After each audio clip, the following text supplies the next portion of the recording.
সার্জিস আলম তার ফেসবুক স্ট্যাটাসে 10টা 2-এ একটি ফেসবুকে পোস্ট করেন বিএনপির এক চাঁদাবাজি নেতাকর্মীদের কারণে এই হত্যাকাণ্ডটি ঘটেছে। বিএনপিকে নিয়ে অপপ্রচার চালানোয় সার্জিস আলমের বিরুদ্ধে মানহানির মামলা দায়ের করা হয়েছে।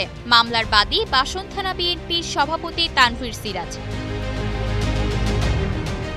মূলত সাংবাদিক তুহিন হত্যায় বিএনপিকে জড়িয়ে অপপ্রচার চালানোর অভিযোগে এনসিপির উত্তরাঞ্চলীয় মুখ্য সংগঠক সার্জিস আলমের বিরুদ্ধে গাজীপুর সিএমএম কোর্টে 10 কোটি টাকার মানহানি মামলা দায়ের করা হয়েছে।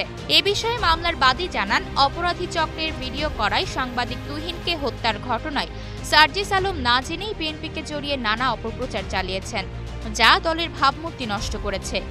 এরই মধ্যে জেএমপি কমিশনার এই হত্যাকাণ্ডের মূল রহস্য উদ্ঘাটন করেছেন, যেখানে রাজনৈতিক কোনো সংশ্লিষ্টতা পাওয়া যায়নি। তাই দলের নির্দেশ অনুযায়ী মামলাটি দায়ের করা হয়েছে।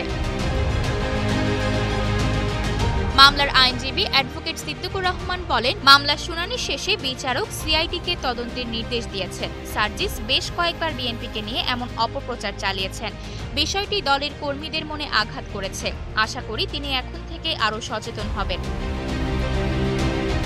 মূলত এর আগে গত 7 আগস্ট সার্জিস আলম তার ব্যক্তিগত ফেসবুকে এক স্ট্যাটাসে বিএনপি নেতার চাঁদাবাজি নিয়ে নিউজ করায় দৈনিক প্রতিদিনের কাগজের সাংবাদিক তুহিনকে গাজীপুরের চৌরাস্তায় চায়ের দোকানে জবাই করে হত্যা করেছে ছিনতাইকারী সন্ত্রাসীরা, এমনই একটি স্ট্যাটাস দেন।